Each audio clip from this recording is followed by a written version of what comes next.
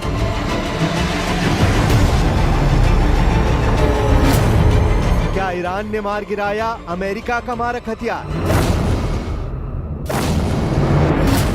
क्या है अमेरिका के सबसे ताकतवर वेपन की मिस्ट्री? 13 जून से 24 जून तक दुनिया ने उस जंग को देखा है जिसमें ईरान, इजराइल और अमेरिका ने अपने बारूदी कारखाने के सबसे ताकतवर हथियारों का इस्तेमाल किया। उन्हीं हथियारों में से एक नाम है उस B-2 बॉम्बर का, जिसका इस्तेमाल ईरान की सबसे खतरनाक न्यूक्लियर स्टोरेज साइट्स पर किया गया। विनाश के इसी विमान से ईरान में तबाही की पटकथा लिखे जाने का दावा किया जा रहा है। लेकिन कहानी सिर्फ अब ये नहीं है। कहानी यह है कि जिस ऑपरेशन मिडनाइट हैमर को ईरान के खिलाफ अंजाम दिया गया, उस ऑपरेशन के बाद से एक B-2 बॉम्बर गायब है। और इसी गायब विमान की पहेली को दुनिया समझना चाहती है। लेकिन इसे समझने के लिए शुरू से उस मिशन की पूरी कहानी समझनी होगी, जिस मिशन की नींव ईरान के खिलाफ इजराइल ने 13 जून को रखी थी। यह मिशन था ऑपरेशन राइजिंग लायन। जब दुनिया के कई हिस्से चैन की सांस ले रहे थे, उस वक्त सेंट्रल एशिया के ईरान में अचानक सायरन गूंजने लगे। इजराइल ने ईरान के खिलाफ एक बहुत बड़े मिशन की शुरुआत की थी। यह मिशन था ईरान के न्यूक्लियर प्रोग्राम के खिलाफ, ईरान के वैज्ञानिकों के खिलाफ और खामनेई के करीबियों के खिलाफ। उस दिन इजराइल ने ईरान पर जोरदार हमले किए, जिसमें ईरान ने अपने कई परमाणु वैज्ञानिकों को खो दिया। हमले में ईरान के कई बड़े कमांडर मारे गए और बड़े पैमाने पर ईरान के मिसाइल बेस को नुकसान पहुंचाया गया। Israel launched Operation Rising Lion, a targeted military operation to roll back the Iranian threat to Israel's very survival. This operation will continue for as many days as it takes to remove this threat. लेकिन ये कहानी यही नहीं रुकी। जवाब में Iran की तरफ से इजराइल के खिलाफ ऑपरेशन ट्रू प्रॉमिस पार्ट 3 की शुरुआत की गई। ईरान की तरफ से इजराइल की राजधानी तेल अवीव समेत कई शहरों पर धुआंधार बमबारी की गई। भले ही इजराइल के डिफेंस सिस्टम ने ज्यादातर हमलों को नाकाम कर दिया, लेकिन ईरान की कई मिसाइलें इजराइल के डिफेंस सिस्टम को चकमा देने में कामयाब रहीं।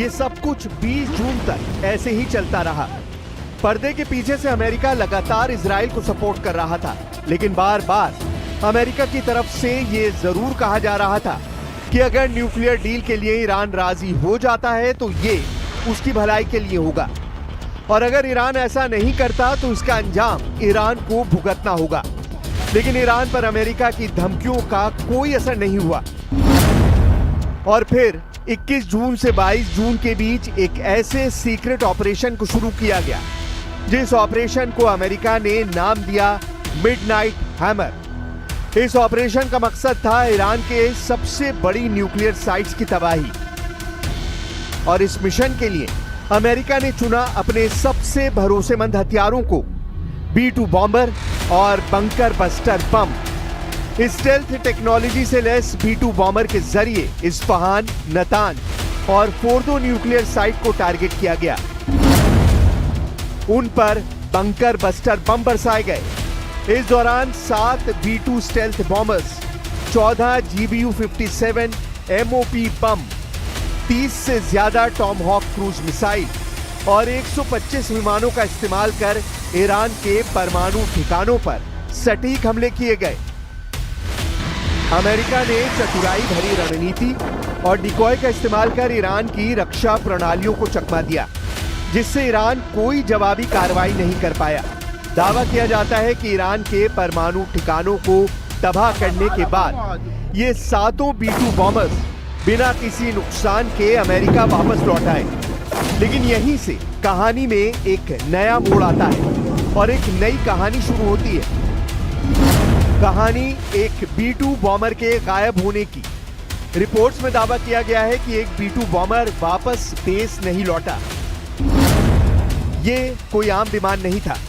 B-2 जो रडार की पकड़ को चकमा दे सकता है, जिसकी कीमत $2 बिलियन है और जो अमेरिका की सैन्य ताकत का सबसे सीक्रेट वेपन है।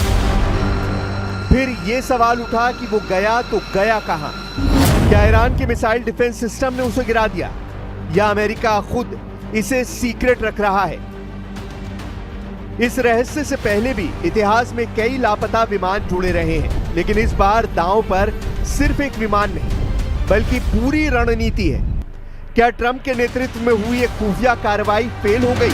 अगर नहीं तो सवाल वही कि आखिर इतने दिन बीत जाने के बाद भी वो 7वां B-2 बॉम्बर कहां है? ये सवाल दुनिया इसलिए उठा रही है क्योंकि अमेरिका की तरफ से लगातार इस मिशन के सफलतापूर्वक पूरा होने का दावा किया जा रहा था।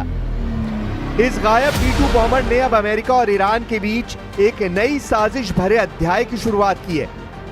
तो क्या वाकई ईरान के डिफेंस सिस्टम ने B-2 बॉम्बर को धराशायी कर दिया? इन सवालों की पड़ताल करने के लिए ईरान के डिफेंस सिस्टम को भी समझना होगा।